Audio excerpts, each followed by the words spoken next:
तर भाजपचे नेते आशिष शेलार देवगिरी बंगल्यावर दाखल झालेले आहेत। या क्षणाची एक मोठी बातमी, देवगिरी बंगल्यावर सध्या मोठ्या राजकीय हालचाली दिसत आहेत। नुकतीच एक बैठक संपलेली आहे राष्ट्रवादीच्या नेत्यांची आणि आता त्यानंतर भाजपचे नेते आशिष शेलार हे देवगिरी बंगल्यावर दाखल झालेले आहेत। सुनेत्रा पवार देवगिरी बंगल्यावर सध्या आहेत आणि काही वेळापूर्वी राष्ट्रवादीच्या महत्त्वाच्या नेत्यांबरोबर एक मोठी बैठक झालेली आहे। काही महत्त्वाचे निर्णय यामध्ये राष्ट्रवादीचे अंतर्गत झालेले आहेत। काही वेळामध्ये शपथविधी होणार आहे आणि त्यापूर्वी आता भाजपचे नेते आशिष शेलार देवगिरी बंगल्यावर दाखल झालेले आहेत।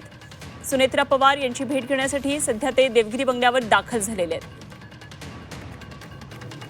तर या भेटीमागचं नेमकं कारण काय आहे? सांत्वनपर ही भेट निश्चितच असेलच, मात्र त्याचबरोबर काही राजकीय मुद्दे सुद्धा चर्चिले जात आहेत का हे सुद्धा बघावं लागणार आहे। सध्या राजकीय घडामोडींचे दिवस गेल्या आहेत आणि त्यामुळे आणि गेल्या काही तासांपासून राजकीय घडामोडींना प्रचंड वेग आलेला आपल्याला पाहायला मिळतोय।